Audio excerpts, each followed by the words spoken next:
Aldeia de Betânia. Casa de Marta, Maria e Lázaro.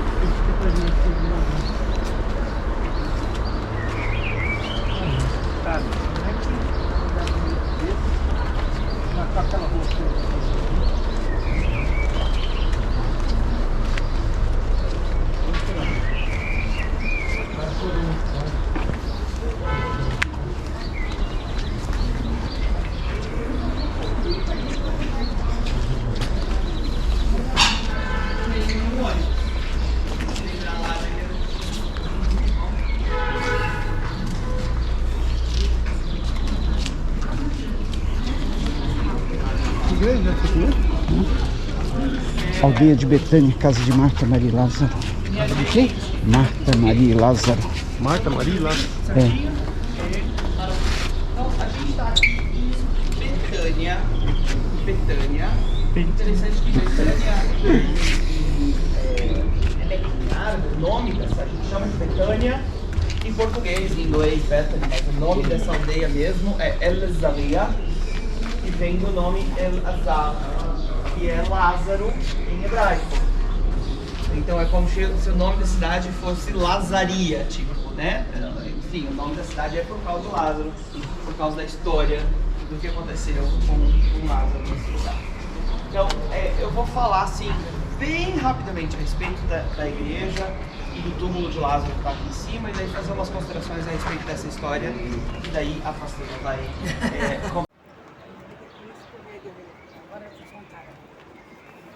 Bom dia, basta inviare la magazzino 5 minuti, la camisetta 3 por 10, questo è barato, metà di prezzo, basta inviare.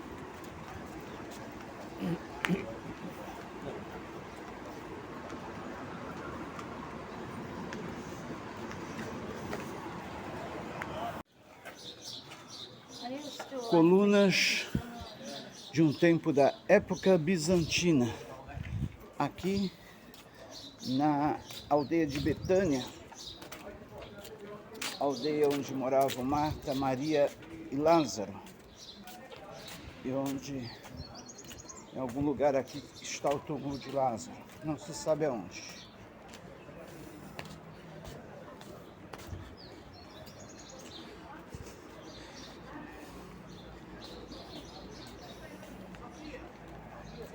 Não, amor. Só você, não. Tá lá embaixo. Não, a Rita tá aqui. Deixa eu até chamar, vou ver se ela tá aqui mesmo.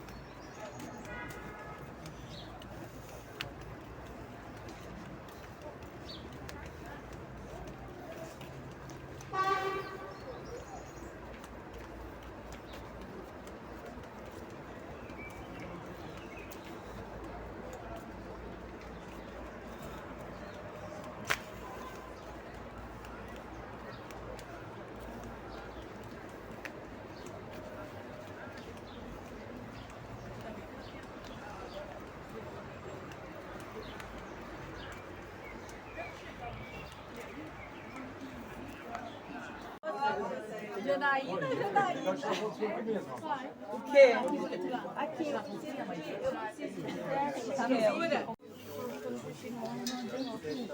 Aqui, subindo em direção à tumba de Lázaro. Lembrando que aqui é território palestino.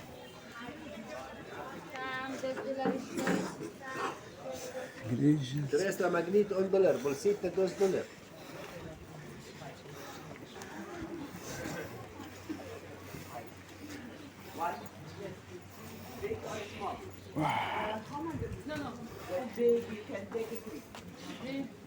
No, I can carry on.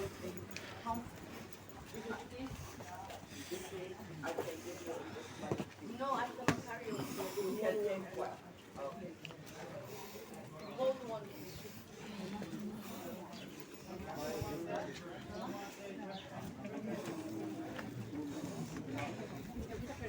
Quem vai?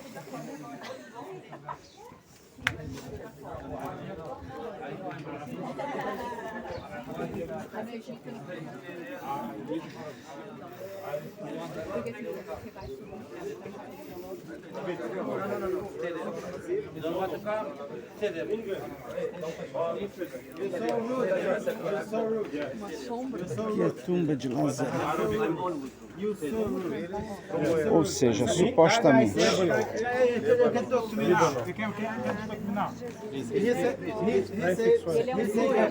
Luiz, Estivesse aqui, o meu irmão não teria morrido. E Maria, quando ela chega, tem duas palavrinhas ou três palavrinhas antes da fala de Maria, porque diz Maria, vírgula, lançando-se aos pés de Jesus, vírgula, disse, Senhor, se tu estivesse aqui, o meu irmão não teria morrido. Então Marta falou aqui, Maria falou pra cá. Mas a reação foi a mesma. Eu acho isso muito bonito, porque tem uma coisa que acontece dentro da gente quando a gente se rende a uma situação.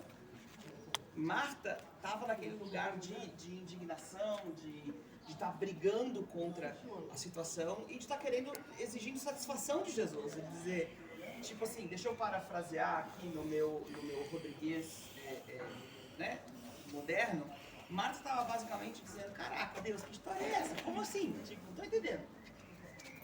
O cara é teu amigo, ele morreu, que loucura. E tu ressuscita os outros, e ele tu ressuscita? O quê? Enlouqueceu agora? Porque se é uma tendência humana, a gente pega a realidade do jeito que ela é, os fatos da vida, as coisas incontestáveis, e a gente fica nessa briga constante querendo que a vida, que a realidade fosse diferente. Querendo que a realidade se dobre diante de nós. E daí Maria aparece fazendo a coisa certa. Ao invés de Maria esperar que a realidade se dobra, quem se dobra é ela. Ela que se rende. Ela só constata aquele mesmo fato, a mesma indignação, a mesma dor. Ela diz, se eu estivesse aqui, só que o lugar onde ela faz isso, o jeito que ela faz isso, a postura que ela faz isso, não é... O melhor jeito de explicar é fazendo pantomima, tá? Porque Marta tá assim, e Maria tá assim. A diferença entre fazer assim e fazer assim. O mesmo sentimento, a mesma dor, a mesma perda, o mesmo luto, a mesma coisa, mas uma tá assim, tentando agarrar a realidade, fazer a realidade obedecer, e a outra entendeu que ainda assim Deus é bom, sei lá, não entendo nada, mas eu me rendo para essa realidade, e eu digo, Senhor, se tu estivesse aqui, meu irmão não tinha morrido, e eu tô só constatando um fato, sem tentar mudar as coisas. Só que quando a gente se rende para a realidade, aí Deus entra em cena e faz a realidade se render. Não é legal? E daí, Jesus reagiu a Maria de um jeito diferente do que ele reagiu a Marta. Né? Marta falou aquela coisa toda, Jesus disse, Marta, eu não falei isso porque ele queria ver a glória de Deus. Ele deu meio que uma bronquinha, uma exortação, assim, um incentivo, talvez, para Marta. E com Maria, não. Jesus nem respondeu, nem falou nada. Ele levantou dali, foi até Lázaro e ressuscitou Lázaro. Então, enfim, para mim, essa história é tão bonita e ela mostra pra gente como lidar com as situações difíceis, né, da vida. Ao invés de ficar se debatendo, a coisa certa é se render. E quando a gente se rende, entrega e abre a mão total e diz, ó, ali ao fundo, as colunas são ruínas de um templo da era bizantina. Aí, às vezes, nem sempre, mas às vezes, ele vem e faz a realidade se render. Amém. Beleza? Volta um tempinho então para a pastora.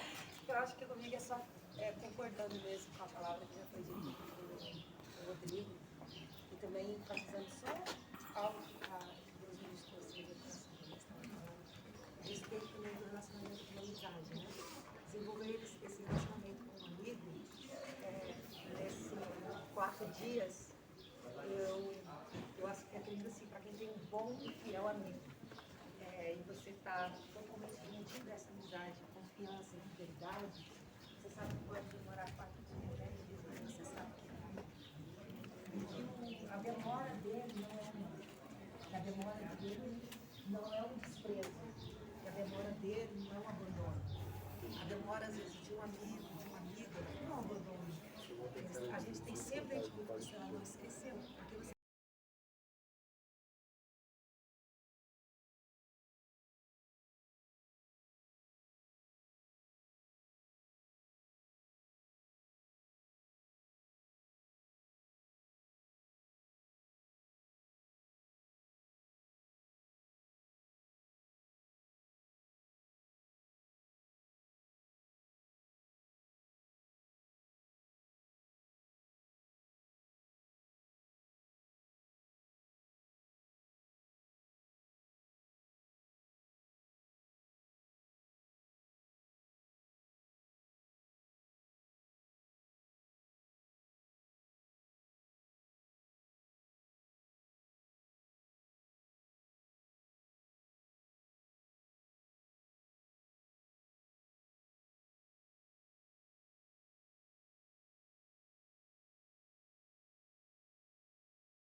1995, eles separaram os territórios disputados em 3 áreas. Área A, B e C. Tá vendo essa placa vermelha?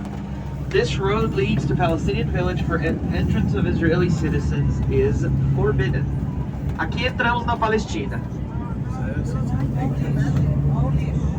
Aqui é Palestina. Então, o que acontece é o seguinte, as áreas disputadas estão divididas em A, B e C.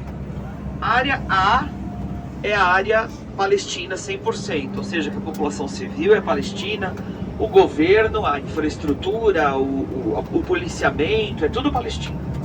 A área B são áreas compartilhadas, que são áreas tanto israelenses quanto palestinas. E a área C são áreas israelenses, dentro dos territórios compartilhados, tá? Dos territórios disputados. Então aqui a gente está numa área A. Então toda a administração daqui e a vida civil, vida pública, é toda palestina. Aqui você não paga imposto para construir, você não paga, não tem IPTU, não tem nada dessas coisas assim que se paga normalmente. A carga tributária em Israel é relativamente pesada e aqui ninguém paga coisa nenhuma. Mas também lixo pra tudo que é lá, tá? Uai.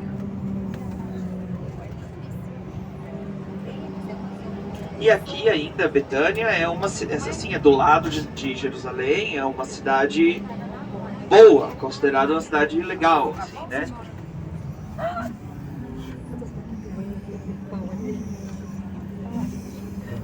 Comprar pão, pastor Elau? Eu, hein? Nem de graça. Estão vendendo uns pãozinhos baratinhos ali, ó. Enfim, e aquele muro que vocês viram, nós passamos ali em volta dele, esse muro faz separação entre os territórios israelenses e os territórios palestinos. Esse muro é extremamente controverso. Na verdade, eu preciso corrigir e dizer que em 97% da extensão do muro, ele não é um muro, é uma cerca com arame farpado, assim, tá? Muro mesmo, é só em volta de Jerusalém. Mas ele é controverso porque Israel construiu o muro para defender os seus territórios. Só que a população em si, antes da existência do muro, a população não respeitava necessariamente os limites municipais e territoriais, sabe? Então, tem família hoje que tem casa pro lado de lá do muro e a outra metade da família tem casa pro lado de cá do muro. E o contato entre uma e outra fica bem mais limitado, é muito difícil.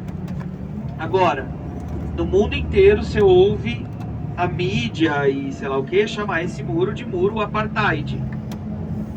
Já ouviram falar isso? Sim, que Israel é um país que faz apartheid, que bababá. Ok.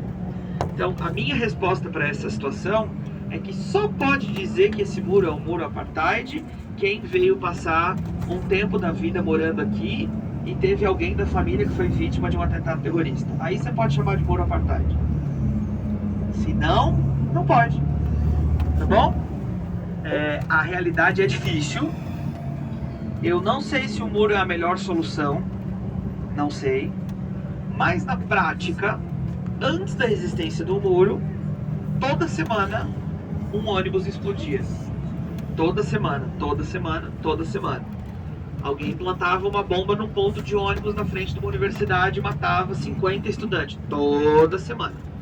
A gente tem um dia, sabe como os países aqui, os países normalmente tem aquele dia que se faz o dia do memorial dos soldados, que você lembra os soldados que morreram nas guerras, na Primeira e Segunda Guerra Mundial, whatever. A gente tem um dia desses também, e a gente tem um dia memorial das vítimas de atentados terroristas. Tem um dia nacional, que é um memorial pra gente que, desde a criação do Estado de Israel, morreu num atentado terrorista aqui, porque o número é enorme, é alto. Então, numa solução meio desesperada para resolver essa situação, Israel, o governo decidiu construir esse muro e limitar a liberdade de movimento de quem vive na Palestina. Isso significa, Rodrigo, que a liberdade de movimento de indivíduos da Palestina está limitada para sempre? É isso? Eles só podem viver aqui na Palestina e ponto final? Não. Eles podem entrar em Israel. Tá? Como? Se submetendo, fazendo um pedido para o exército. Aí o exército faz um background check. Eles verificam se você tem alguma conexão com alguma organização criminosa, babá. Se você passa o background check, você ganha um permit, um entry permit. E pode entrar e sair de Israel sem problema. O nosso motorista, por exemplo, vive aqui em Betânia. E trabalha com a gente lá em Jerusalém, no país inteiro, que tem permissão para entrar e sair sem problema nenhum. Tá? Que gente de bem entra e sai, tá tudo ótimo.